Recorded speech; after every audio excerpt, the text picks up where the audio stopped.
Okay. I think we are.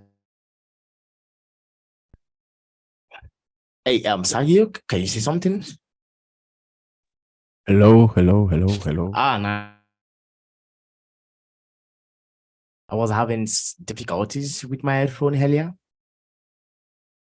Yeah, I was writing to you that you didn't listen to me. So yeah. Yeah, I was busy. Okay. So let's start it.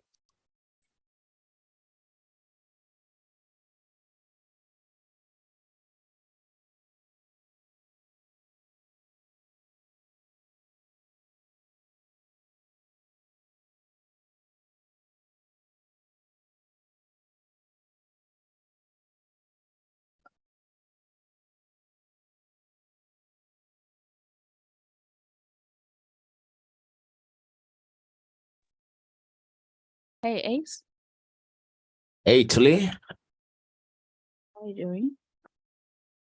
doing just fine. You?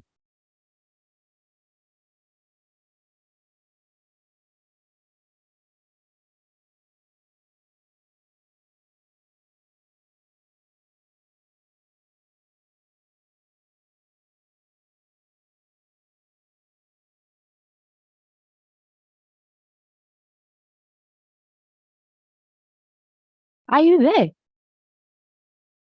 Yeah, I'm doing fine. You? Oh, Can you hear okay. me? Yeah, I can hear you now.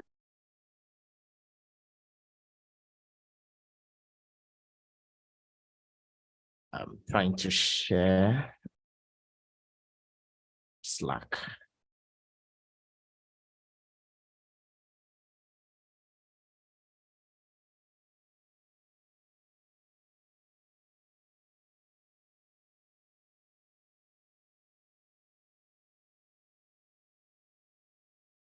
Okay. Started. Oh, thanks, Sagio. I'm glad. Hey, Maya, how's it going?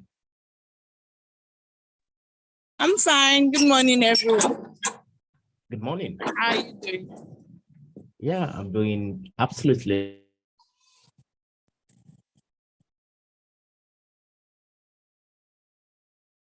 Okay. I think we should get started.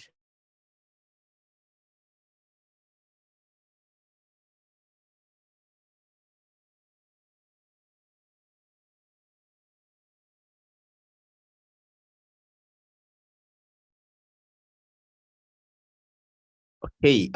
So if I have enough wait time.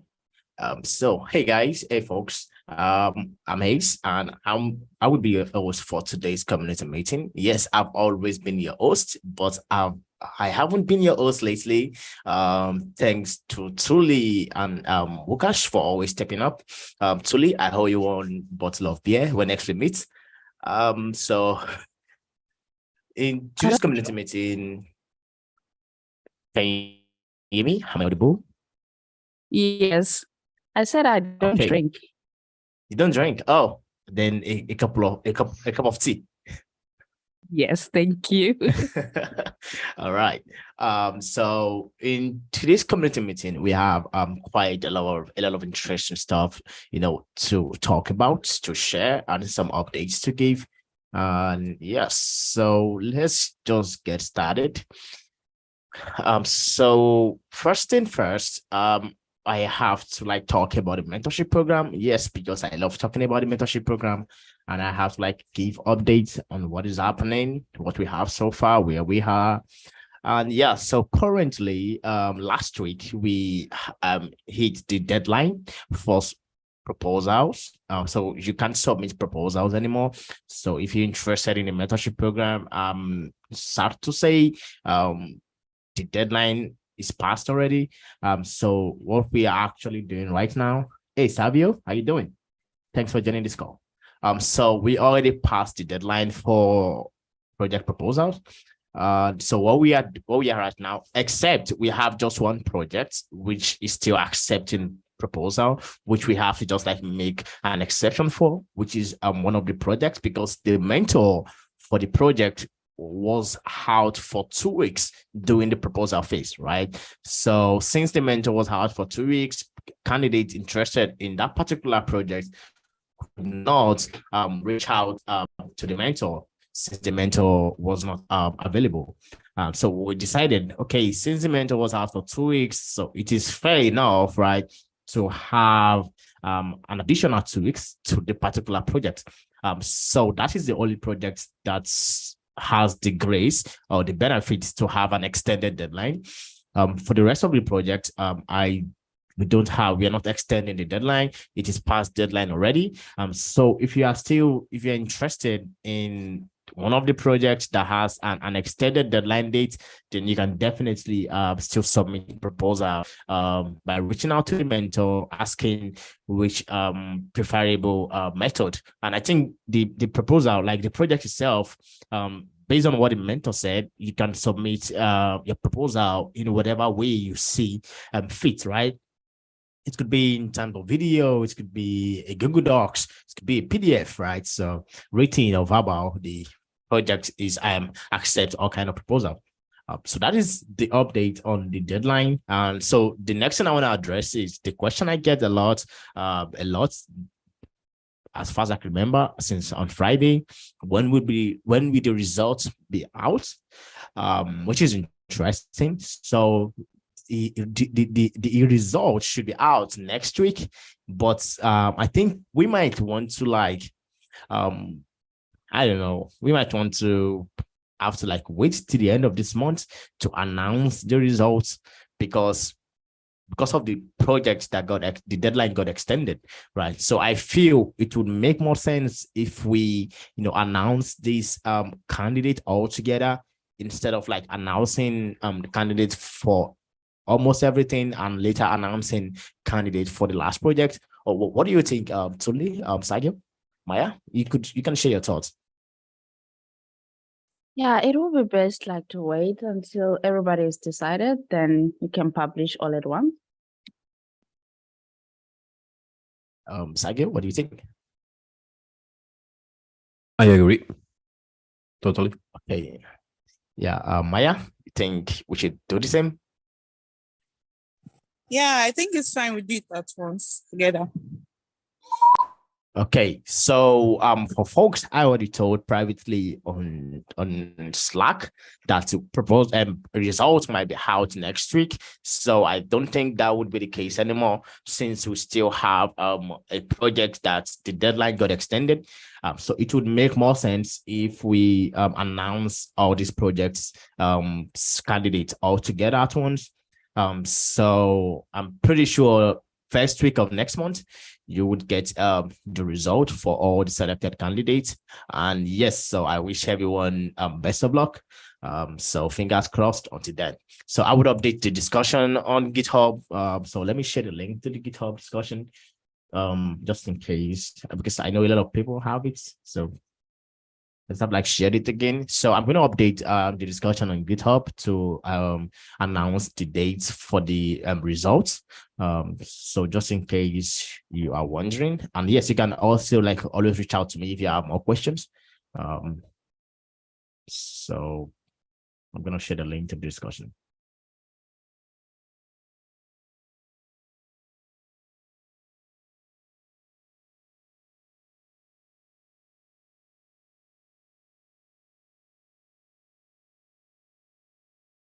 Okay, sharing the link on YouTube. Okay, so I shared the link to the discussion. So I'm going to update the discussion after this call to announce the date for the results. So that is everything I have about the mentorship program, the update I want to share. So the next thing I would love to talk about and give updates about is actually the Google Summer of Code. So I know I get a lot of questions from folks saying, I thought we said Google Summer of Code is going on, SNKPI is participating in Google Summer of Code. So what is happening? So the question is, why is the mentorship program getting more more, should I say, spotlights than Google Summer of Code. So I just have to like share my opinion. Is basically because we are participating under Postman, right? So Async API itself didn't get selected for Google Summer of Code, which is the reason why you hadn't seen like a lot of communication stuff about Google Summer of Code, although it is going on. Like students or participants have already started like working on projects. So because I've seen a lot of involvements going on, but it isn't really getting so much attention like the Async API mentorship program, because we are participating on that Postman. And yeah, so it's not really going to be like if we are like alone. So what I'm actually trying to do to like solve these is to try to like bring these Google Summer of Code involvement public. So because we have private channels, right? Where we like do Google Summer of Code 2023. So I was thinking, would it make more sense if we bring all these discussions about Google Summer of Code and stuff to the mentorship program? Like when I mean the mentorship program, I mean, since it's also a mentorship program, right? But what I mean by the mentorship program is bring this discussion to the mentorship program channel on Slack. So the communication and stuff can feel more publicly and doesn't feel like we are like maybe working on a Postman stuff, or because that's the way it feels like from folks like asking me questions about the Async API Google Summer of Code. Like, how was it going? Like, you said it is a mentorship program, but it's not getting the communication doesn't feel public like the mentorship program from Async API itself. So I was thinking, so I thought it would be better if I can like seek opinion during the community call. Is instead of we having a private GSOC channel, what if we just bring everything in as much as it is related to the mentorship to Async API on the mentorship on the Async API? It should also just be in the mentorship channel, so the communication can feel more public. What do you think, Tuli?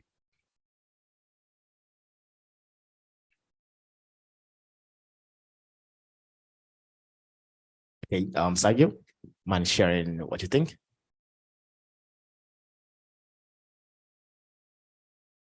Oh, yeah, I wasn't here. I was with my kid. Oh. Okay. And I Maya? came. Okay, for me, I think we can also have a channel for Google Summer of Code. So it can be like a general discussion. Everybody can be involved. So I think instead of having like a separate channel, I think we can still use the mentorship channel, since the mentorship channel is actually for everything mentorship related at Async API. So you think it makes sense that way? It does actually. But what if other people get confused? Okay, I think that is actually a great opinion. So what we have to do is just like make this communication, because because the mentorship program, the mentorship channel to a lot of folks like feels like just for Async API mentorship. So I think it should be better if we like just like have to like communicate to folks like this channel isn't just for Async API mentorship program. It is actually for everything mentorship related at Async API, right? From Google Summer of Code to Google Season of Docs to Async API mentorship program. So it would make more sense, so we can have all these communications like happen in this particular channel. So if you are coming to the Async API community interested in the mentorship programs, so you just have to like keep an eye out for in the mentorship channel. So I don't think having a separate group, a separate channel on Slack would make more difference. Okay, we have a comment from Sergio.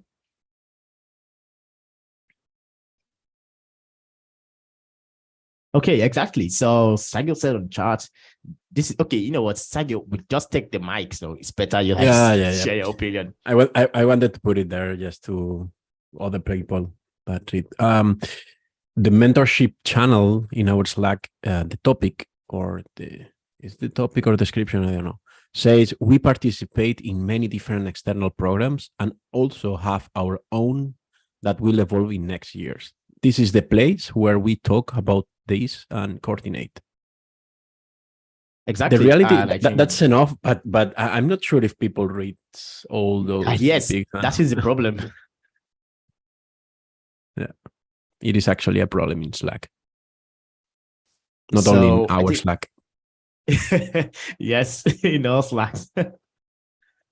I think the best thing we just have to do is try to communicate to folks more often and let them know like this channel isn't just for async API mentorship, it is for all mentorship programs like being held under the async API community. Yeah, so I think it is best moving forward to like make the communication between the Google Summer of Code folks part of the mentorship program. So what I have to do is just communicate with the mentors, let them know why we want to do it this way instead of having these discussions going on privately. So I think it would make more sense to like share this publicly, maybe just to bring other folks along, know that Google Summer of Code isn't different from other mentorship programs happening at Async API. Because what really makes me, what really actually why I decided to like have this discussion was when I saw, I think in the docs, was it in the docs or in the general channel, I think someone from Google Season of Docs was actually trying to like get his pull request reviewed, and it was like he stated that, oh, this is a Google Season of Docs, or I'm a Google Season of Doc participant, I need help to review this. So what I feel is the folks contributing to Google Season of Docs feel more public about their contribution. So it's you can see, oh, this person is participating in Google Summer of Docs, you know, it is publicly available, right? But unlike Google Summer of Code, you barely see the discussion. And so I thought it would make sense if you can bring these discussions to the public more. So, okay, we have a couple of comments on YouTube. Yes, exactly, Sario. So it feels better to release together. That was the previous mentorship discussion before about the results. Okay, will it not? So we have a question. Will it not become too much on just mentorship channel?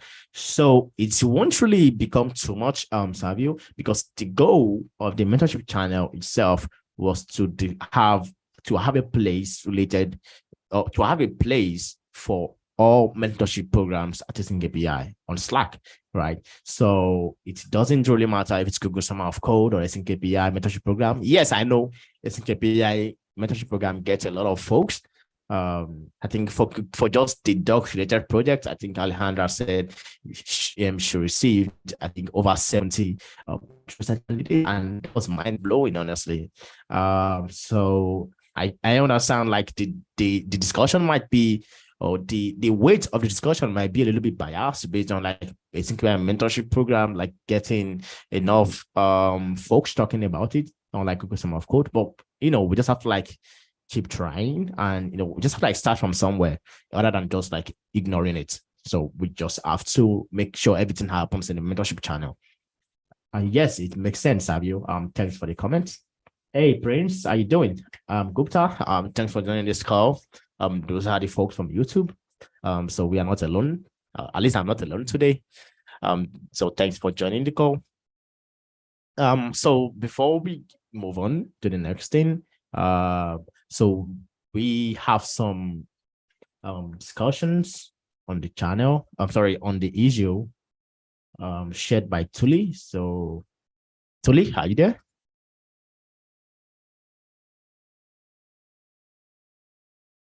Yes, I'm here.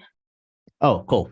So you shared some interesting stuff that you want to talk about. Do you mind?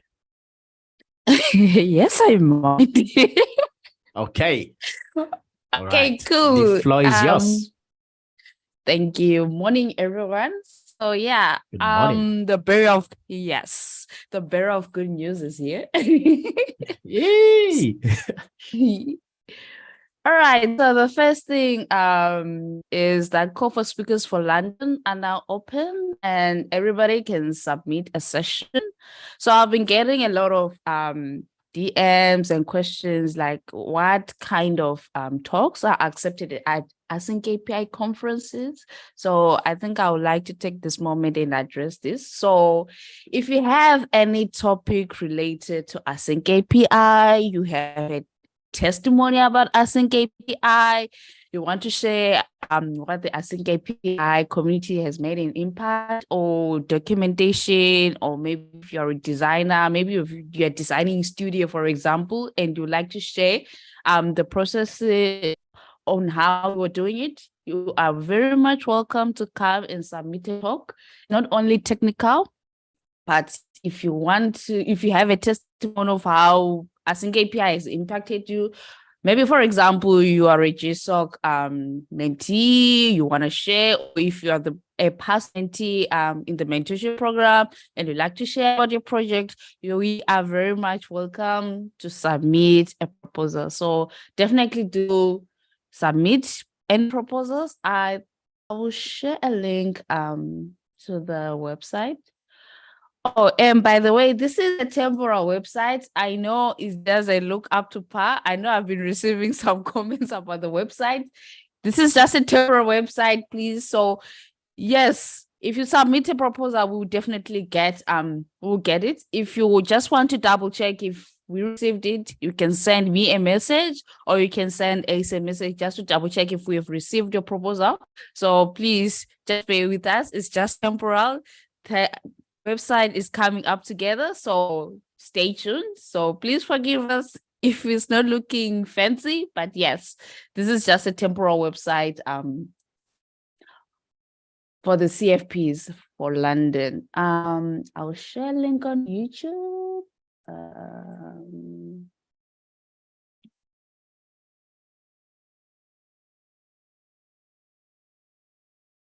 All right. Any questions? Anybody who has a question? Is Maya, Sergio? Before I move on to the next. Oh, you already answered my question. Thank you. Okay. Oh, I'm All okay. right. Ace, I know you always have something to say. no, not now. I hear Tuli, but see only Ace. Hi, Lucas. I'm on the break run today. All right. Cool. Okay. So the next thing on the agenda that I had was the Async API conference on tour 2023 ticket pricing and swag discussion. So we've been having a discussion on pricing tickets. So we are not, the reason why we are putting a price tag on the tickets is to encourage participation, and also that money will be contributing to the swags as well. So this is why we are having this discussion. And yes, we decided, or let me say, according to the comments that I received currently, that everybody has said their opinions, we decided that, okay, for Madrid and London, we're going to price it at $25. Then for India, it's going to be $15.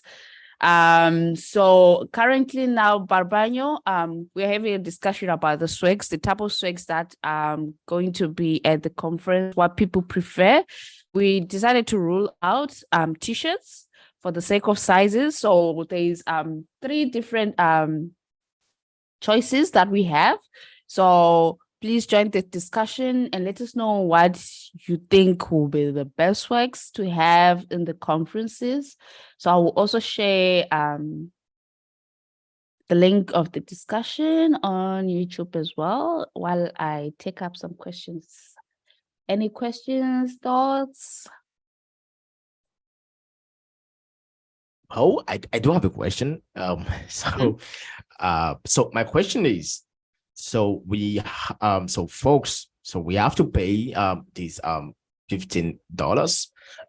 Let's say India, for instance, we have to pay this $15 to get access to the conference, right? So my question is there some kind of sponsorship or so maybe for folks that maybe I could apply like for instance now let's say I'm a GSOT intern or I participated in the CKP mentorship program.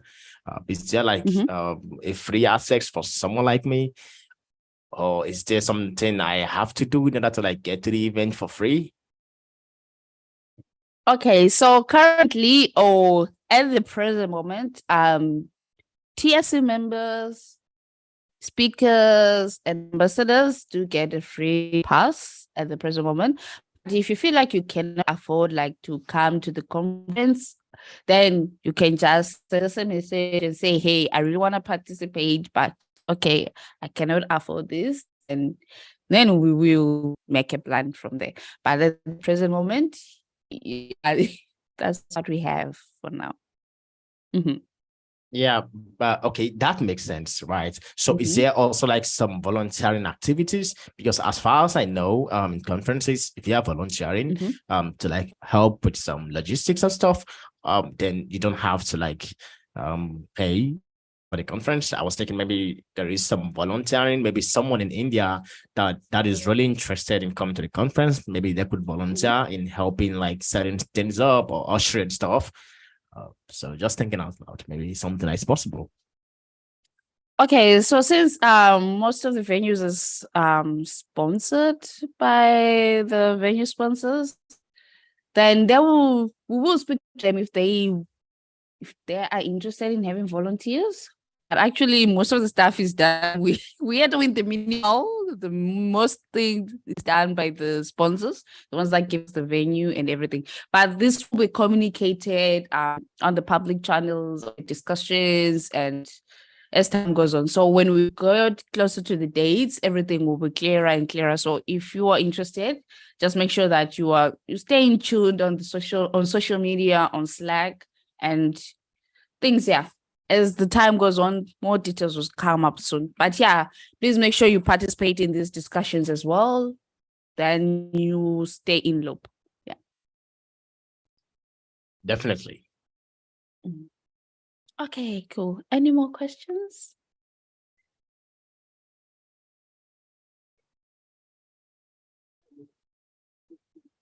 All right. Okay, cool. Then the final thing that I had on the agenda was we are currently having a code of conduct refresh discussions happening, and we would like the community to participate. Only a few people have been participating on this. It's very important that we as KPI, we're growing. So it's very important that we make changes to the current code of conduct that we are having. And at the present moment, we're making changes and we are incorporating a code of conduct committee for the code of conduct that will see that the code of conduct is enforced. They'll be the ones to receive any complaints, or if you have queries, or if you see somebody in our conferences, they're not adhering to the code of conduct, they'll be the one receiving the reports. So I would like the community to be aware of this discussion, and if you are interested as well, we can start like nominating the people that you think will be a great fit to be part of the code of conduct committee from the TSC member list. Maybe if you feel like, okay, Sergio, we have Lucas, we have Barbaño, you feel that they will be a good fit to be in charge of the code of conduct, be sure to start nominating on the discussion. But everything is there. You can please do go through the discussion, read. If you have any questions, I'll be happy to answer. Yes, so that's another discussion that I have that is very, very important for the community. Yeah. Any questions? So I have a question. So my question is, when you say like nominate, is it like a criteria for you to be able to like nominate someone? Or let's say we have like popular folks in the community like Rukash, Tuli, Alejandra and stuff, but I was thinking, okay, what if it's someone not really popular in the community wants to like get nominated? So I was thinking, is there like a criteria? Can anybody be nominated, like myself, the less popular folks like me? Okay, so at the present moment, you can nominate somebody from the TSC members because they are code owners. They have the best interest of Async API at heart, and they know Async API business. So, and they are more senior. So definitely we want people from from the TSC members at the present moment. But the more you grow, the more you contribute and get to the TSC members, the better chances for you to get nominated. I think this also answers a question like when somebody asks, what are the benefits of being a TSC member? So these are some of the benefits, right? So you can get to be nominated to oversee the code of conduct and enforce the code of conduct on the community. Yes. It's not about being popular, actually. I think there are a lot of folks who are TSC members and doing a lot. Yes, they are very much eligible to be part of the Code of Conduct committee. So it's not about popularity. We are not nominating people according to popularity, but we are nominating people like we feel like, okay, ACE is the best fit like to oversee and enforce the Code of Conduct. So I'm going to nominate you. So it's not about popularity. Yes, it's not about popularity. Anybody on the TSC members can be nominated. That's it. Yeah. Okay, makes sense. That actually answers a lot.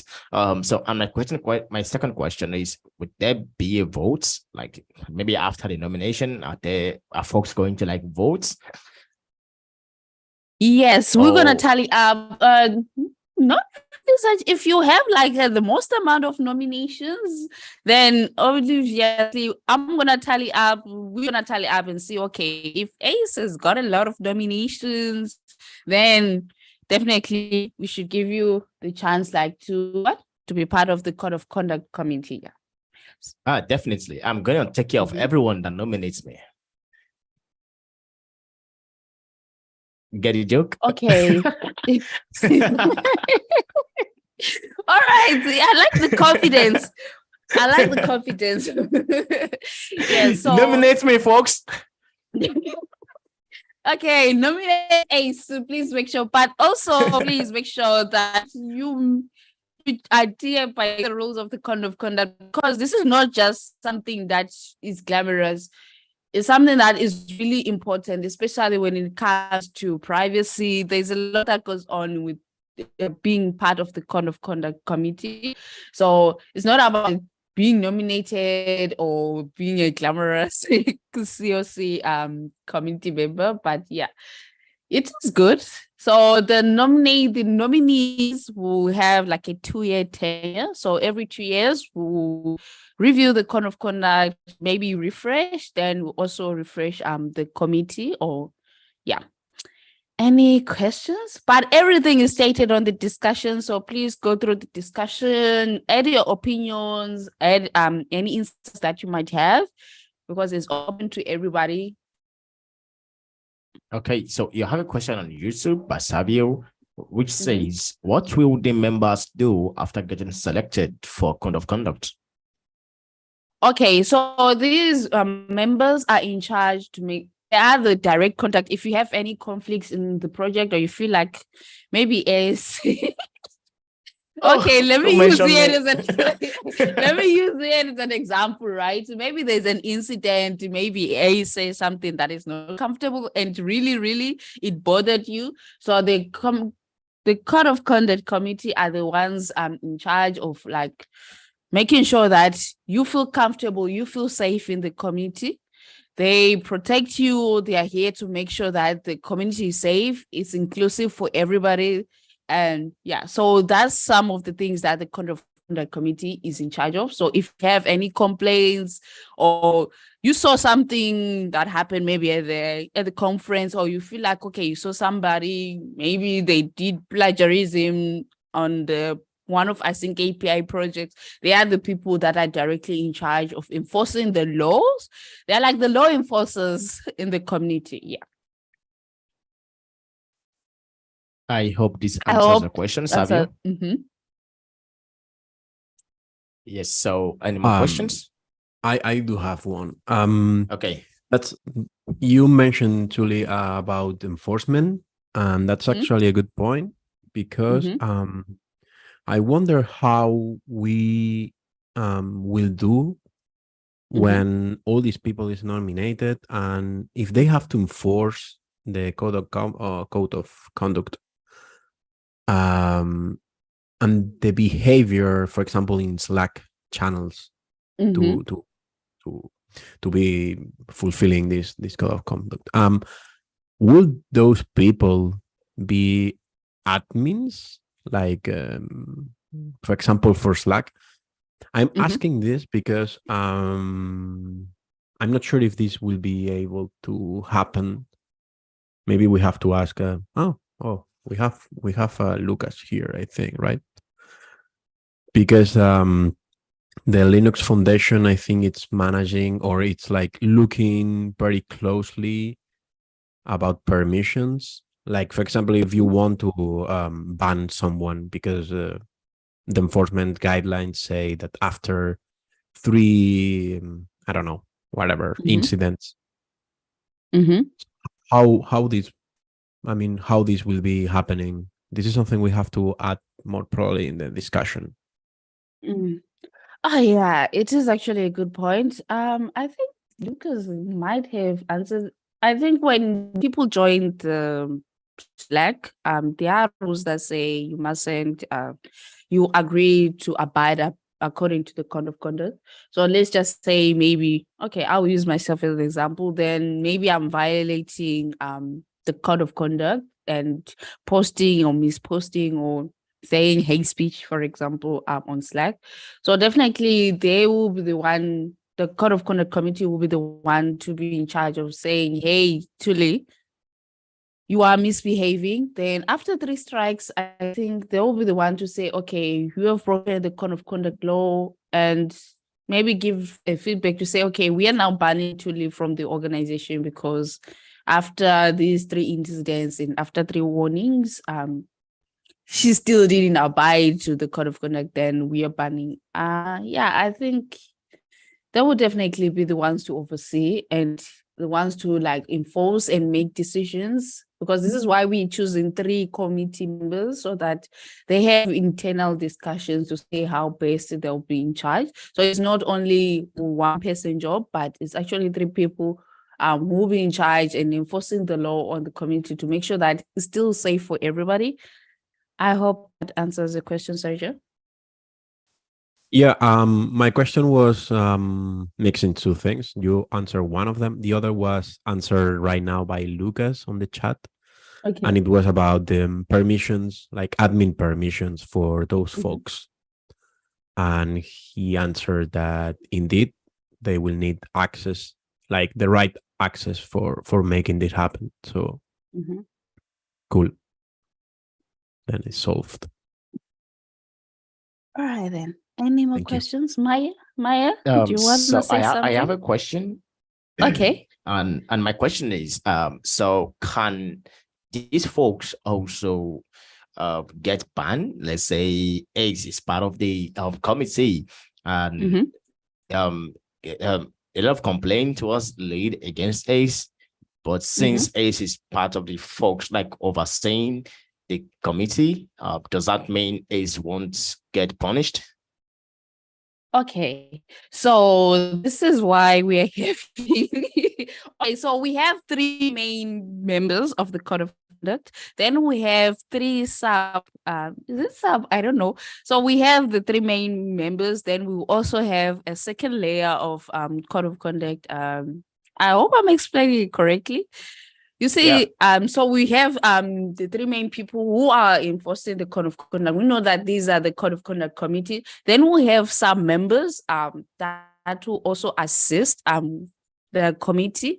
So if somebody is having a problem with ACE, misbehaving, and is part of people who need to ensure the code of conduct, you can either reach out to one of the code of conduct community, a part of ACE, or if there is somebody in, or even part of the TSC members that are comfortable speaking with and say, okay, I'm having a problem with ACE, this. This is why we also have another escalation part. So if there is conflict with the Code of Conduct Committee, the TSC members are there now to step in and help and see how best do we deal with the situation. So since ACE is part of the committee is misbehaving and people are not comfortable with him, how the TSC members will now gather internally and vote and see, okay, how do we deal with this? Do we ban ACE? Do we, obviously, if we receive amount of complaints, technically, you will not be eligible to still lead the community. I hope that answers your question. Yes, it does. Okay, so we have a comment from Sagio. Okay, Sagio is there. Sagio, you want to share that? Yes. Yeah, I was saying that I expect also Lucas, as the director of the project, to be in the last option in that case, right? Yes.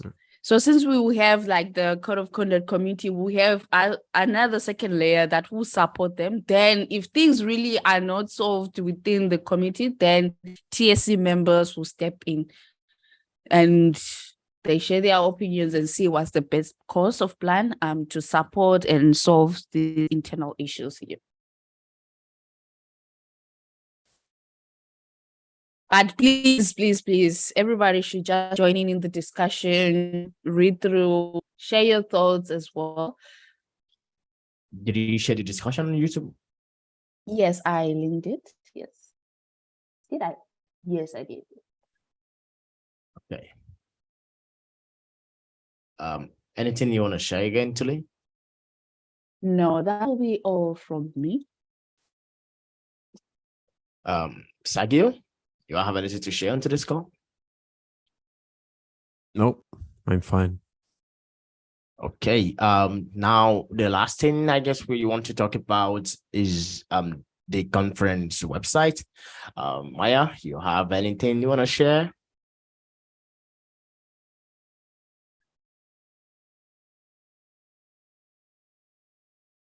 Maya? Okay, I have something to share. Okay. I I think Maya is not there. Okay. When is the implementation starting? Yep. So the implementation for the conference website starts next week. So what I am going to do is, because I don't just want to implement this on my own like I did last year. So what I want to do is they'll have a lot of folks join me, especially folks that are new to open source or folks that are new to the Async API or are trying to make their first couple of contributions. So these are the folks I would really love to implement the website with. And since Maya would be overseeing the whole implementation, I think that would actually make sense. So the plan is to start implementing it next week. So what I'm gonna do this week is to draft this list of issues, just like an epic roadmap for the website. So every interested folks can then pick which part they want to implement, which part they want to handle. So that is the plan.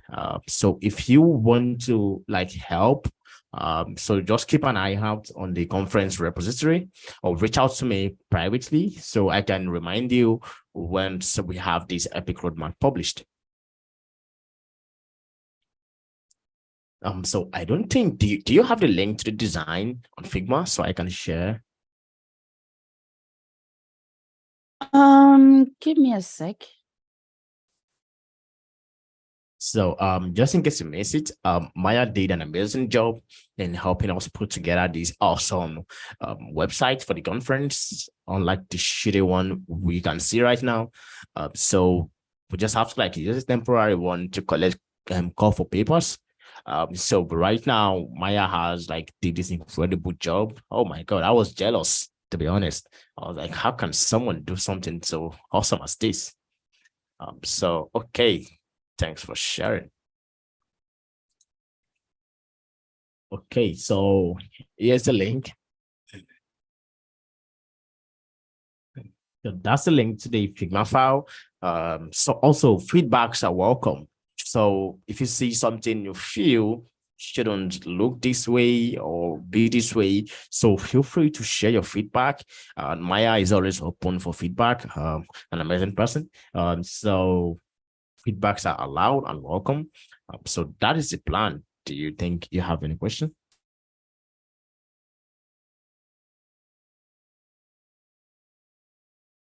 I'm asking you, Tuli. Oh, me. No, I don't have any questions. No, I don't. Okay. So any other questions? Generally?